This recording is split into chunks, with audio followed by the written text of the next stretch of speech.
agora mais um videocast da agência Cronópolis de Notícias. Hoje a gente tem o prazer de receber Eliane Brum, a super jornalista, né? Vamos falar um pouquinho de você. Quem é você? Fazer aquelas perguntas igual que eu... Aquelas bem fáceis, aquelas perguntas. simples de responder, né? É mais facinho. Você veio do sul, né? Que você fala tu. Eu sou gaúcha de uma cidade chamada Ijuí, que fica no noroeste do Rio Grande do Sul.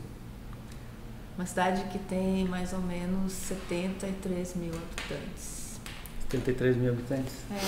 Era o que tinha quando na minha infância. Como é que você virou... Você é jornalista, mas é uma jornalista especial. Mas isso a gente fala depois, né? Ela faz essas carinhas, mas é assim. Você não está cansado de ganhar prêmio? Não, nunca. Não cansa? Não.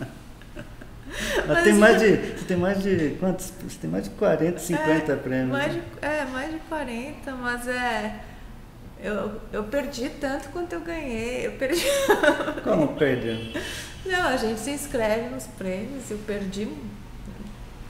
Ganhei alguns, perdi um monte. Média, o ranking está excelente, né?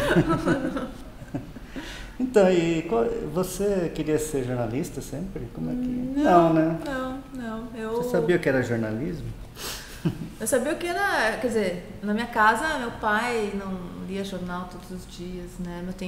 Tive a sorte de ter uma família, apesar de meu pai ser a primeira pessoa alfabetizada, né, na família dele, né? Eu sou a segunda geração alfabetizada. A família do meu pai é da zona rural, de um povoado chamado Barreiro. E o meu pai, a gente teve muito... Não tinha dinheiro, né? Eu sou filha de 2 professores. Então, mas o dinheiro, qualquer sobra de dinheiro era para livro. O que nunca faltou pra gente foi livro. Vocês comiam livro? Comida também tinha. E eu também tive sorte de ter a Lili, que era a mulher que cuidava da livraria de Ijuí, que na época, hoje não existe mais, chamava Livraria Cultural. E aí a Lili me deixava ler os livros de graça, desde pequena. Eu sentava no cantinho e ficava lendo. Então sempre gostei muito, aprendi a ler e a vida para mim se transformou, né? Quase um clichê dizer isso, mas assim, desde que eu aprendi a ler, a infância para mim, ao contrário daquelas coisas de saudades da infância, né? A infância é um pouco idealizada, para mim sempre foi um inferno. Eu não tenho saudades da minha infância. Nossa. E a infância ficou possível por causa dos livros. Então, mas como assim inferno? Eu sempre achei a infância um lugar muito árido, né? Que hoje eu posso racionalizar. Você na rua brincando? Eu brinquei na rua, eu brinquei bastante. Mas eu sempre achei a vida triste. E sempre, eu acho que uma das primeiras lembranças que eu tenho na minha vida é de tédio. Da infância? De tédio, engraçado, a primeira vez que eu ouço isso. Eu tenho porque todo mundo fala saudade da infância. Não tenho nenhuma saudade da infância. A infância para mim se torna um lugar habitável a partir do momento em que eu descubro os livros, descubro que eu posso habitar então outros mundos e ser outros personagens. Eu achava... Sempre me liguei muito na tristeza das pessoas, nas impossibilidades. Desde pequena eu me lembro desse olhar meu. Quem lê muito quer escrever, é isso? Eu começo a escrever aos 9 anos de idade, exatamente por causa da dor. Era um domingo de manhã e toda a minha família estava dormindo e eu... abri a janela do meu quarto, estava chovendo em Ijuí, mas naquela chuva, aquela coisa melancólica. Melancolia, acho que é a palavra para minha infância, não é tristeza, é melancolia. E aí eu escrevo o que eu dizia que era uma poesia, mas não era uma poesia, era muito ruim, mas era eu escrevi por necessidade, eu sempre escrevi por necessidade. Mas para uma menina de 9 anos é uma coisa grandiosa, né? Passar assim, né? Foi assim que vem a leitura e depois a escrita na minha vida. Eu acho que eu só existo, né? Eu falo isso Eu existo na palavra, eu acho que só existe vida possível, pelo menos para mim, na palavra escrita. E o jornalismo ele vem muito depois. Eu fui me inscrever para... Meu primeiro vestibular foi para biologia. Biologia? Até hoje eu gosto muito de biologia, eu queria trabalhar, estudar insetos. Talvez Os insetos. Adoro insetos, né? Eu não tenho aquela coisa, eu adoro aranha na minha casa, né? Depois tive minha filha, que morava eu e minha filha, a gente nunca matava aranha, nem fazia teias no apartamento, não. Nem formigas. Formigas, uma vez eu tive que fazer uma pequena chacina, porque estava comendo. Foi um ataque cirúrgico, né? Um ataque Aí cirúrgico. depois eu fui me inscrever para informática e na hora, não sei o que me deu, marquei jornalismo. Eu fazia história na Federal do Rio Grande do Sul e jornalismo na PUC, né, de Porto Alegre. Então, primeiro, mas eu achei até o final da faculdade que eu não seria jornalista, que eu era muito tímida. E aqui, na minha época, né, eu me formei em 88, era bem aquele jornalismo da pirâmide invertida, aquele texto bem seco, onde eu não enxergava as pessoas, eu achava que não tinha nada a ver comigo. O que é? Eu nunca ouvi falar disso. O jornalismo da pirâmide invertida. Não, essa coisa, o ser clássico, né, que até hoje, né, de fazer o lead, né, que é o primeiro parágrafo. Tem que seguir manual. Dizer o que, quem, onde, as 5 perguntas, o que, quem, onde, quando, por quê. Você tem que responder essas 5 perguntas no lead, e aí vai... Eu nem sei direito esse negócio de pirâmide invertida. E você ganhou esses 40 prêmios burlando essa regra, né? Foi. Passando por cima dessa... Eu nunca vendo? Que legal. disso. E aí acabei no final da faculdade encontrando um professor que mudou minha vida, que chama Marcos Leonan, que era um grande repórter e falava com paixão da reportagem.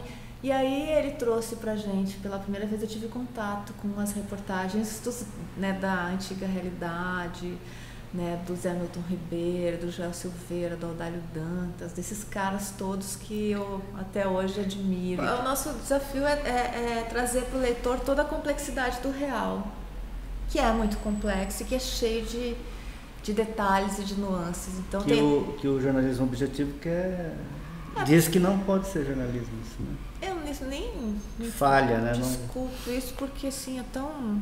A gente vai para os lugares onde o leitor não pôde ir, a gente tem que trazer a complexidade daquele mundo para ele, né? Então, isso vai muito além do que é dito, né? Muito além da palavra. Tem um excesso de valorização da palavra falada, eu acho, no sentido de que, né, aquela coisa aspas. E alguns jornalistas viraram aplicadores de aspas em série, né? Só falam por telefone. Um gravador, né? O jornalista é um gravador. E assim, às vezes o que não é dito é tão importante ou até mais revelador do que aquilo que é dito. O silêncio não é um nada, né? O silêncio é uma informação. Os detalhes são informações, né? Os meus gestos aqui são informações, a minha roupa... o meu olhar, onde eu hesito, onde eu gaguejo, toda essa informação, assim como os móveis, os cenários. Então tudo isso precisa ser muito bem apurado e checado e rechecado para trazer para o leitor toda essa coisa complexa e fascinante que é a realidade. É literatura o que você faz? Não, é nessa reportagem. É reportagem. Você não quer nem misturar um pouquinho, não pode. Não, eu acho o jornalismo uma coisa muito substantiva, assim. Eu tenho o jornalismo em alta conta, né? A reportagem é uma coisa grande. Nós somos os jornalistas, repórteres são historiadores do cotidiano. A gente documenta a história do nosso tempo. Isso é uma responsabilidade enorme, né, Pipo? Então, por isso que tu precisa ralar tanto na apuração. E essa é a diferença pro texto da reportagem também, porque nenhum prêmio Nobel vai conseguir escrever uma boa reportagem se ele não ralou muito na apuração, se ele não apurou cada detalhe, não checou cada detalhe, assim, muito. E isso dá muito mais trabalho do que fazer aquele texto quadrado, né? Porque para escrever um bom texto jornalístico, tu tem que ter uma excelente apuração. Senão não adianta. No jornalismo, tu não escreve um bom texto. Por mais estilo que tu tenha, pode ser um Mário Vargas Llosa. Aí vai ter que... Na ficção é diferente. Tu inventa, né? Tu tu apura de uma outra coisa, né? Então, tu pode escrever um texto maravilhoso, cheio de detalhes, e, né, cheio de nuances e cheio de contradições.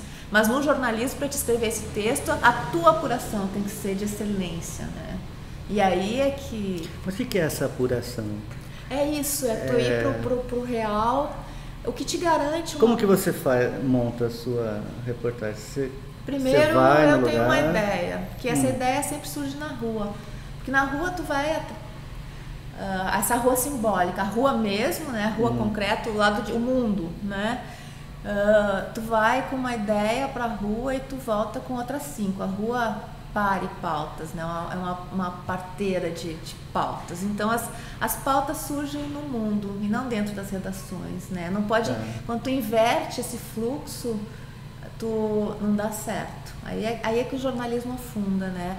A gente, como é a rua que traz a gente busca o mundo onde o mundo está e traz ele para dentro da redação em determinado momento. Então eu tenho uma ideia de pauta e essa ideia de pauta ela em geral é ruim, porque quando a gente tem uma ideia, a gente já vem com uma ideia que ela de alguma maneira já ela já contaminada, existe, né? Tá contaminada pelo que tu já viu em existe. algum lugar, porque assim é o jeito que a mente da gente funciona, né? Quando tu pensa uma coisa, tu já pensa alguma coisa que tu já tem referência. Então, eu digo, a primeira pauta, a primeira ideia a gente bota no lixo, a segunda ideia tu bota no lixo também, a terceira ideia vai começando a melhor. Tu vai complicando a tua pauta, complicando. A partir da primeira pauta. A partir da primeira ideia. Não é que ideia. você joga tudo. Não, né? Tu vai complicando a partir da tua primeira ideia. E aí tu vai pra rua, não com uma tese, né? Isso que é importante. A você tese não pode é o sair contrário do Você jornalismo. não sai para provar a tese. Se é para provar a tese, tu não sai, não precisa sair. tu ficar sentado na cadeira, né? Vai no dentro Google. da redação. Então tu sai tu estudou muito, a gente estuda muito, precisa estudar muito, exatamente para ter a lucidez de botar fora aquilo que a gente tem, de entender que precisa botar fora.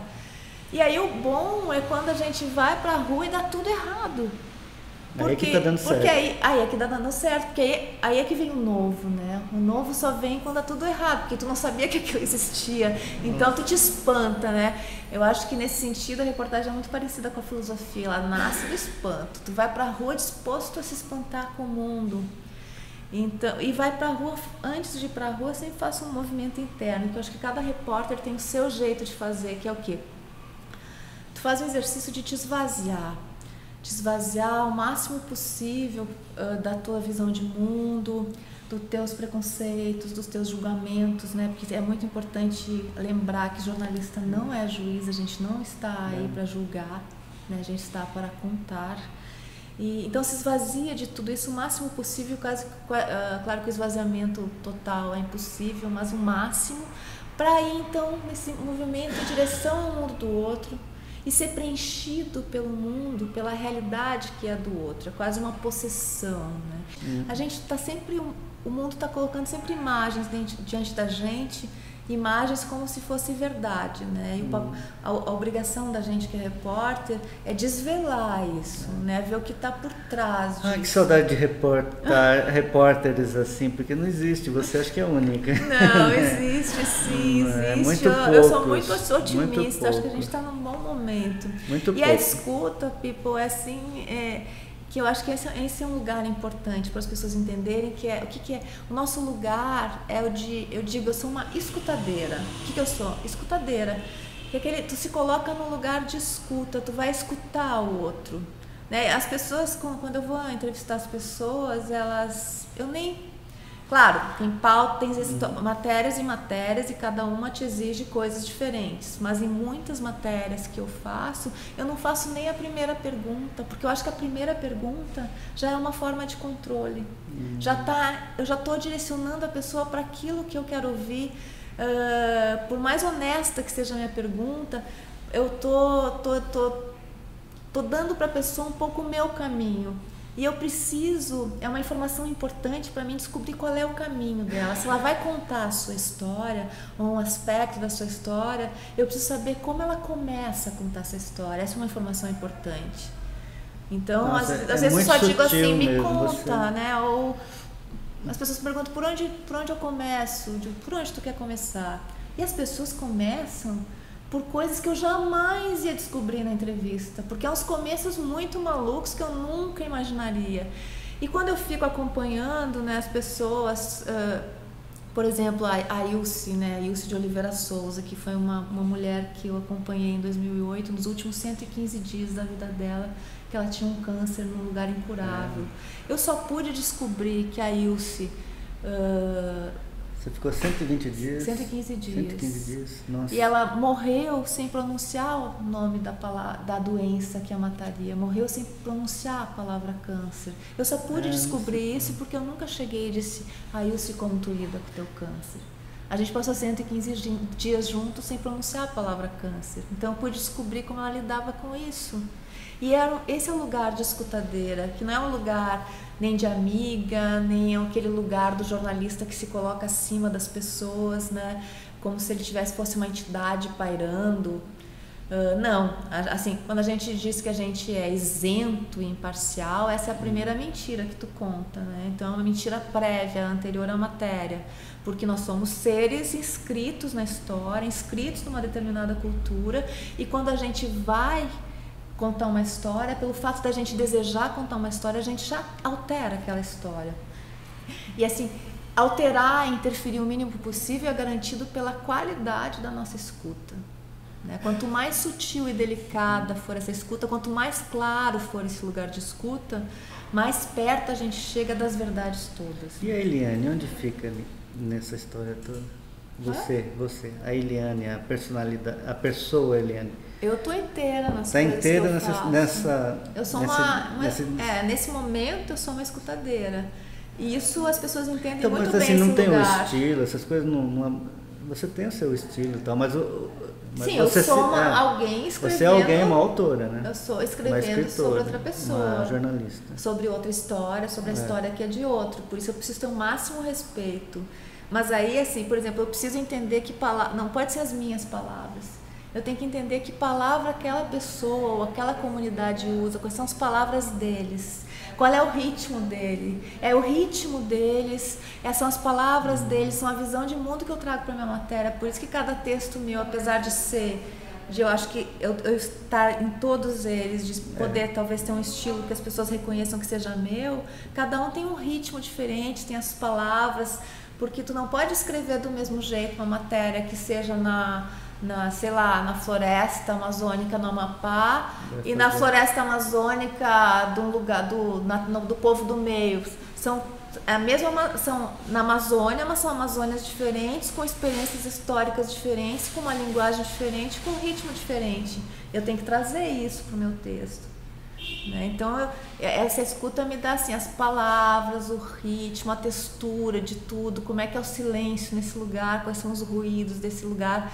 Essa complexidade toda que eu tenho que trazer, né? Então, isso dá muito trabalho, mas essa é a graça, né?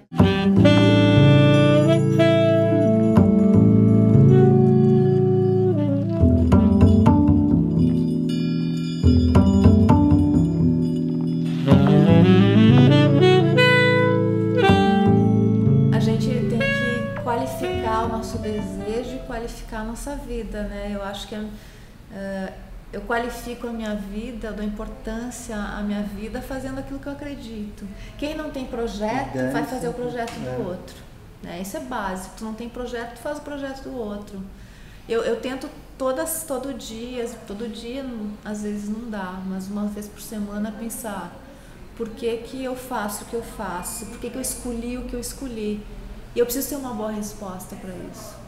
Que eu acho que isso vale para tudo na vida. Tu tem que pensar de vez em quando, por que eu tô casada com essa pessoa? E tu tem que ter uma boa resposta para isso também.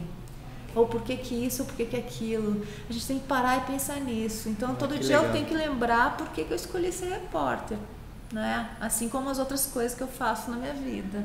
Tem que fazer sentido, né?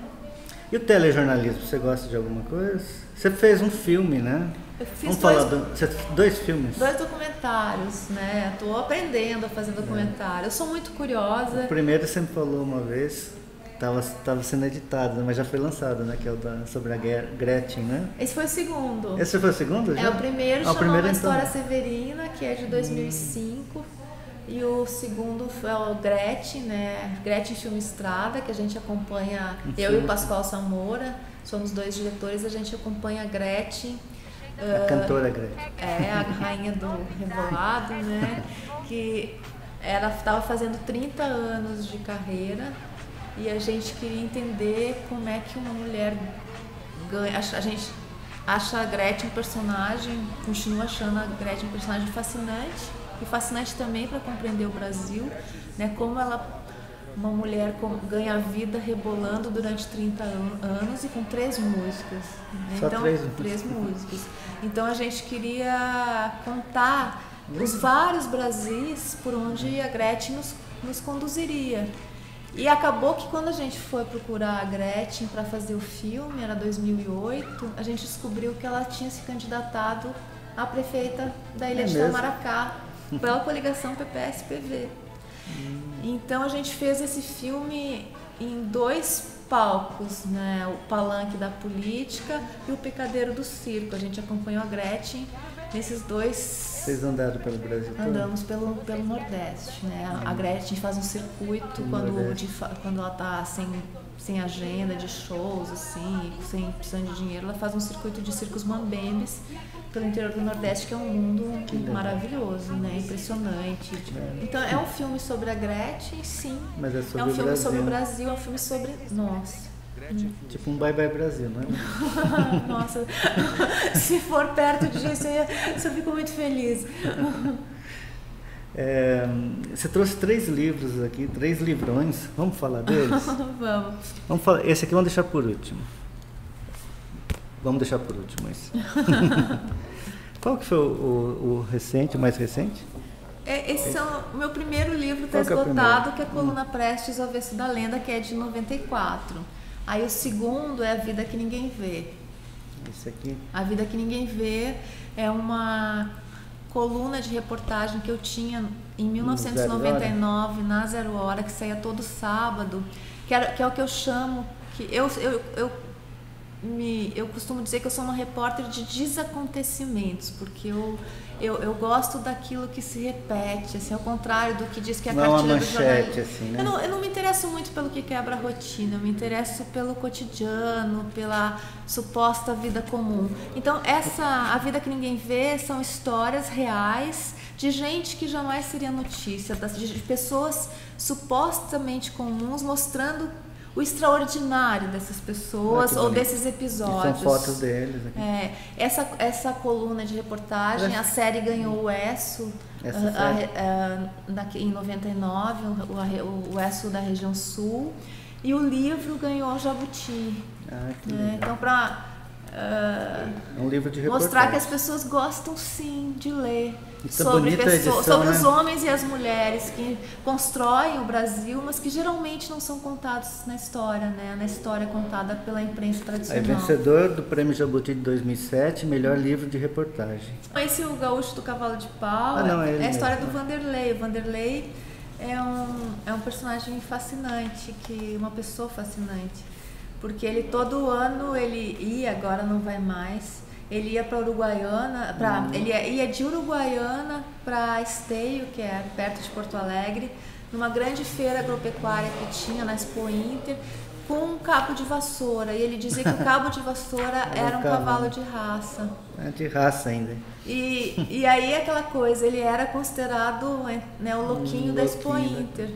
E um dia eu cheguei pro Vanderlei e disse: Vanderlei, você é louco? E o Vanderlei olhou para mim como se eu fosse a louca e disse: tu acha que eu não sei que o meu cavalo é um cabo de vassoura? Ninguém tinha feito essa pergunta, hein? E aí ele diz uma coisa muito inquietante: eu nunca vou ter dinheiro para ter um cavalo de raça, tu não acha que é melhor eu inventar um cavalo? E eu acho que o Vanderlei me ensinou algo muito profundo. Nossa. Primeiro, não transformar ninguém em personagem folclórico, que jornalista faz muito isso. E, especialmente, em geral, faz isso com os pobres. E como é um olhar engraçadinho, ele passa batido, passa como se não tivesse aí um crime de não olhar direito, né? E eu acho que o Vanderlei nos ensina uma coisa muito importante, que eu acho que, embora ele leve a radicalidade isso, eu acho que nós todos na vida, e isso eu estava pensando recentemente, todos nós na vida, a gente tem um cabo de vassoura e a gente tem que inventar um cavalo de raça, né? A vida ou a poesia é fazer essa travessia, né? Entre o cabo de vassoura e o cavalo de raça. Nossa. O Vanderlei me ensinou isso. Meu Deus, que pancada, né, que ele deu, né? Nossa, as pessoas são maravilhosas, né? Nossa. Agora descobri, eu tenho um cabo de vassoura também, é o Cronópolis. Tu tem um cabo de vassoura e um cavalo de raça. É o Cronópolis. É por isso que você é boa mesmo. Eu só escuto essas pessoas que dizem coisas e vivem coisas. Mas você preparou esse seu ouvidinho aí, né? Você preparou durante muito tempo esse ouvido. E teve vontade de preparar, teve personalidade para preparar. Eu dou, a vida, não ser uma caricatura de jornalista, né? A vida, né, Pipo, a vida não, assim, pelo menos eu acho que a vida é caos, né? A vida não tem sentido nenhum. E eu dou sentido à minha vida entendendo como as outras pessoas dão sentido à sua, como é que elas inventam a vida, em geral, com muito pouco, né? E esse outro livro belíssimo aqui, tem o Olho cores da no Rua, meio. tem fotos, tem o Olho foto, da tem Rua. cor. Isso aqui merecia uma edição multimídia, né? Merecia, tirar daqui, tirar do eu tô louca papel. que meus livros virem e-book. E-book e multimídia ainda, porque com essas fotos todas bonitas, fica mais bonito ainda. Eu fico andando implorando para as editoras para fazerem e-book com os meus livros, porque eu acho maravilhosa essa possibilidade. E aí fica mais barato também. Não, daqui a pouquinho vai, porque chegando a Amazon aqui, chegando a Apple, tá chegando todo esse pessoal, eles vão entrar num acordo para fazer. Né? Então, e o Olho da Rua são 10 reportagens que eu fiz na revista Época, que eu trabalhei durante 10 anos, né, de 2000 a 2010. E o livro sai em 2008. Então eu escolhi 10 reportagens e para cada uma eu fiz uma espécie de making off, mas não um making off mais clássico, assim, o que para mim era importante, assim, eu conto os meus dilemas, as minhas dúvidas e também os meus erros. Tem a alvenaria da reportagem. Porque eu acho que a gente fala muito pouco sobre os erros, nós jornalistas, né? Mas o erro é fundamental, né? Não, e os nossos erros não têm reparação, né? Erro de jornalista, não sei se algum erro tem reparação, mas de jornalista eu tenho certeza, convicção que não tem reparação. Então eu tenho essa esperança de que contando um pouco dos meus erros, e toda palestra que eu dou eu conto alguns dos meus erros, talvez as pessoas pelo menos não cometam os mesmos erros, né? Então esse livro ele tem isso, assim, então tem as reportagens as histórias dentro da história, né?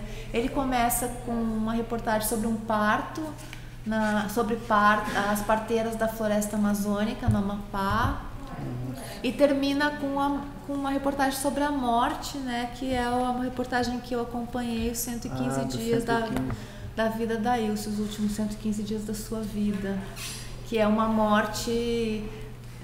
Eu fiquei 2 anos trabalhando, de 2008, não nessa reportagem, mas sobre a morte, de 2000 em várias reportagens sobre a morte, de 2008 a 2010, porque eu acho que essa morte a gente fala muito pouco na imprensa, e fala muito pouco na imprensa porque se fala muito pouco dessa morte na sociedade, né? A imprensa é sempre um reflexo da sociedade.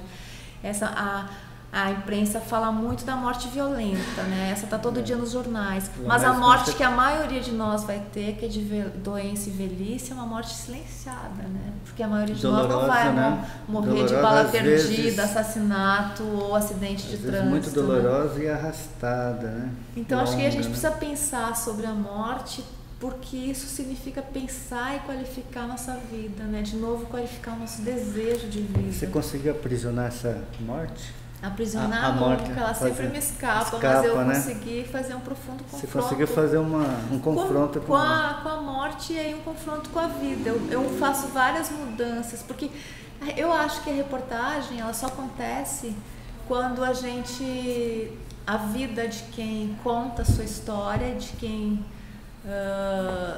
escreve essa história é transformada.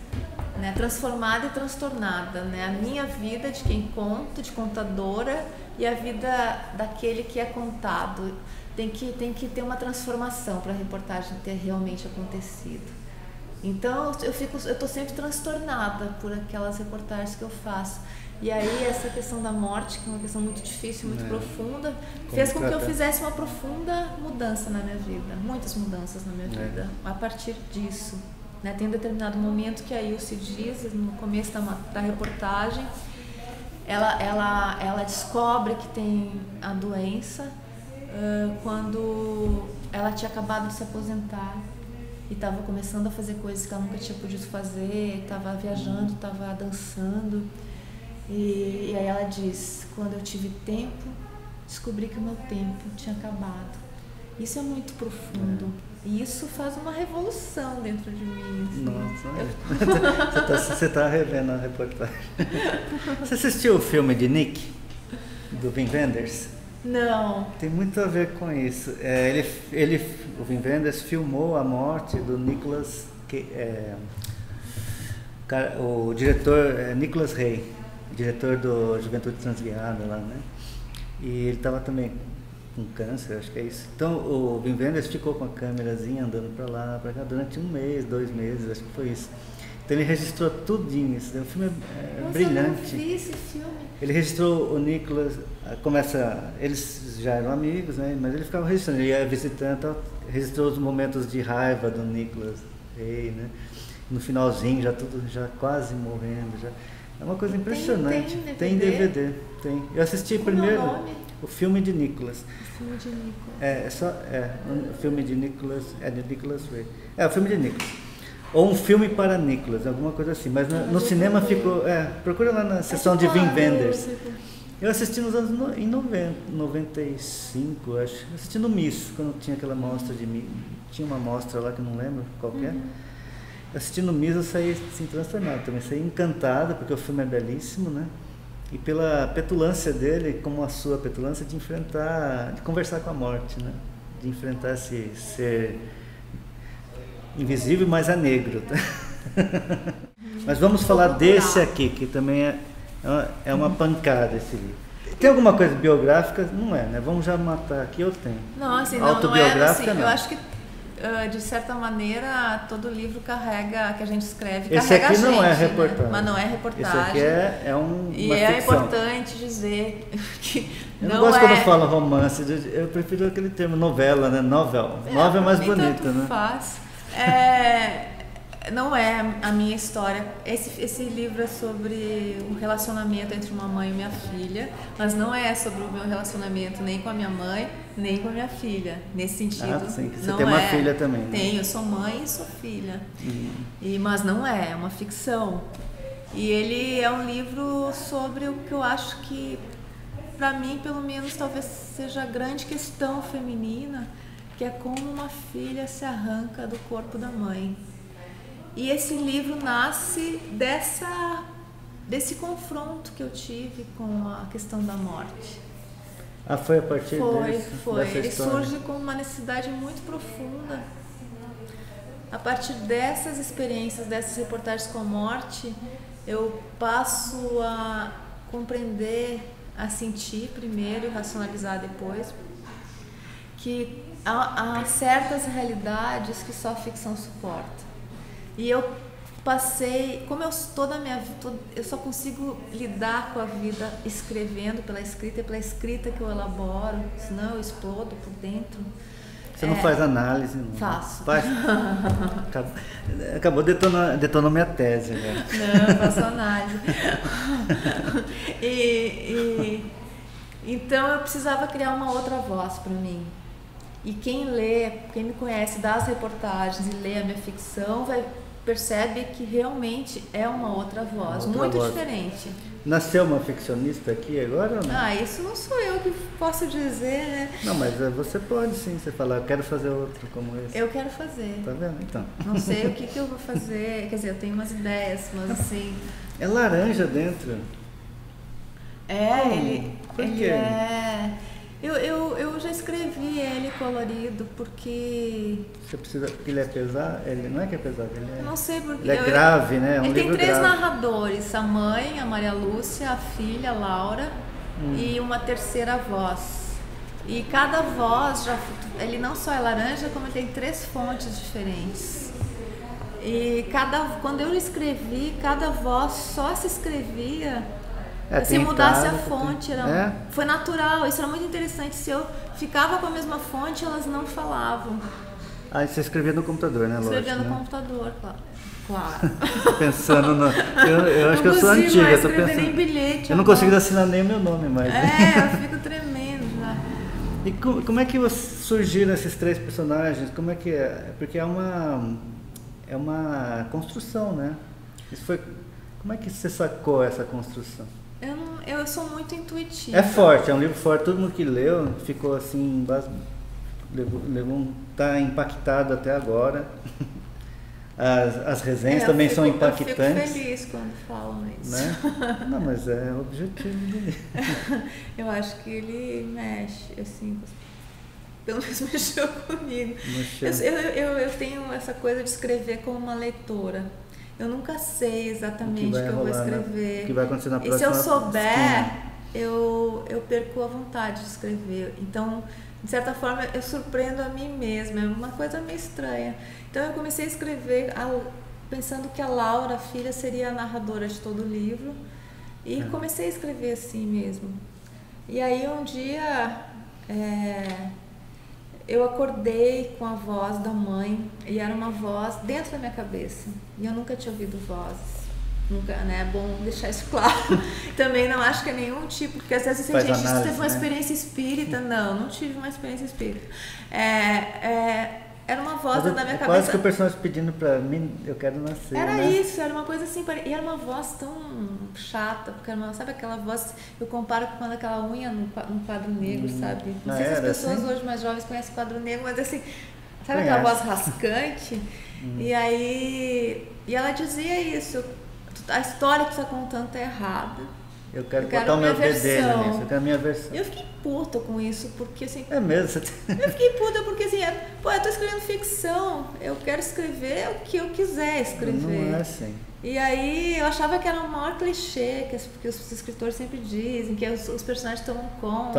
Eu achava que era uma conversa esse negócio, mas pelo menos eu posso dizer que comigo é verdade. Ela tanto encheu o saco que pra voltar a dormir, ela entrou na história. E foi muito melhor ela ter entrado na história. Ela foi mais inteligente do que eu, porque o livro ficou mais interessante com ela. Aí, ó, tem mudança de fonte mesmo. Ela quem que é? Essa é a Bold? Essa é o terceiro, não, essa é a terceira pessoa. Tipo a Laura é essa. A Laura é nesse... E a mãe é meio itálico, que todo mundo acha que é. Tem gente aqui, que se incomoda muito com essa fonte. Mas eu acho que a incomodação é necessária. Laranja, né? Ela não é à toa. Esse é um livro que é sobre uma disputa no território do corpo. Então o corpo da letra tem uma importância e essa disputa também ocorre no papel, né? Ela ocorre, cada uma tem o seu corpo de letra. Nossa, né? Fantástico. Então o incômodo ele faz parte dessa leitura também, para quem se incomoda. Quero começar a ler agora já. Pode ir embora. O que você vê de bacana no jornalismo? Eu acho que a gente vive um momento muito fascinante do jornalismo, em que eu acho que a reportagem se fortalece, que é esse momento, isso que a gente está fazendo aqui, a internet, né? A internet tanto deu possibilidade ampliou as vozes narrativas, e eu acho que isso sempre enriquece o mundo. Né? Ou seja, pessoas que antes o que não era publicado na imprensa tradicional, hoje a gente já diz imprensa ou mídia tradicional, ou mídia convencional. Eles já foram rebaixados, eles chamam de convencional. Não sei se é rebaixamento, mas já tem uma diferença aí. É verdade. E aí... É rebaixamento. Aí é tu que está dizendo. Isso. Aí... quer dizer, o que não era contado não existia.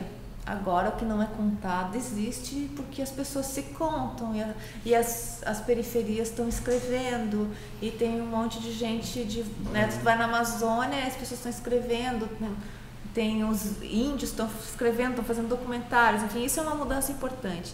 Mas tem uma outra mudança muito importante para o jornalismo, que é esses novos modelos de financiamento, esse jornalismo em rede que está acontecendo, em que o furo não é tão importante mais, o importante é espalhar. Que o furo é para vender, né? O que interessa é o maior número de pessoas, então as pessoas trabalham em rede, então tu tem experiências, né, como agência pública, né, que é a primeira agência pública de jornalismo investigativo, com outro formato de financiamento, e aí com parcerias também com os jornais, com as revistas, né? É um mundo em rede, né, que está surgindo, e eu acho que cada vez mais tu vai precisar dessa reportagem boa, a boa e velha reportagem, porque não basta todo mundo poder contar. Antes de contar a tua vida, tu precisa construir uma vida, né? Antes de para te ter uma reportagem para te publicar, seja na internet, onde for, tu precisa construir essa reportagem, né? Tu precisa fazer essa reportagem. Então, eu acho que quando tem tanta gente escrevendo tantas opções, a gente vai precisar cada vez mais ter boa reportagem. Para ser lido, tu vai precisar ser muito bom, tu vai precisar fazer teu trabalho muito bem feito. Isso, toda essa mudança das relações de poder faz com que o jornalista também tenha outras maneiras de se colocar no mundo, de publicar suas reportagens, né? De fazer projetos por crowdfunding. Quer dizer, o mundo, eu fico muito feliz de estar muito mais vivo o mundo, não eu acho que mais gostoso, mais vivo, né? Mais participativo. É uma prova desse mundo novo, né? E aí a gente vê, quando a internet surge, vem aqueles arautos falar aquelas bobagens de tipo que a internet foi feita para notícias rápidas, textos curtos. Quando finalmente a gente tem o que é um sonho, porque quando eu não existia internet, meu sonho era o quê? Páginas folder, sabe? Tu fosse abrindo assim, nunca consegui. Ou um pergaminho, a internet é muito melhor que páginas folder, porque a internet tu pode escrever a reportagem, o ensaio, a coluna de opinião do tamanho que tem que ter. Esse dogma que não sei de onde acho que é da televisão. O leitor não gosta de textos longos. Imagina. E aí tu perguntava pro cara que estava te dizendo isso, mas tu fez alguma pesquisa para saber? A pesquisa nunca aparecia, mas tu não tinha também como te contrapor. Agora na internet, eu tenho feito na minha coluna na época, toda segunda, às vezes eu faço entrevistas que tem 60 mil caracteres. Eu tenho tentado retomar aquela velha entrevista que não tem mais espaço na imprensa tradicional. Na época no online, site, né? Online. Eu sou na internet. Então eu faço entrevistas que precisariam de 30 páginas na revista. E eu provo que as pessoas leem sim, porque eu tenho número de acesso, eu acompanho a audiência, eu tenho tempo de permanência. Então agora ninguém pode me enganar dizendo que não leem. Tem muita gente. Exatamente.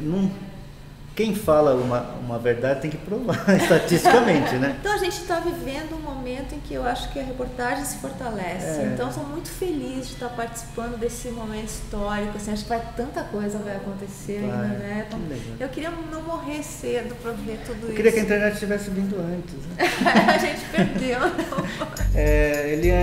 Eliane Brum, muito obrigado por ter vindo aqui nos visitar no Cronópolis. O papo foi demais, aprendi muito agora. Muito obrigada por estar aqui, ainda com essa xicrinha de que Pequeno bonitinho. Príncipe. Então vamos brindar. Muito obrigado. Obrigada. Muito obrigado pela... Parabéns pelo Cronópolis.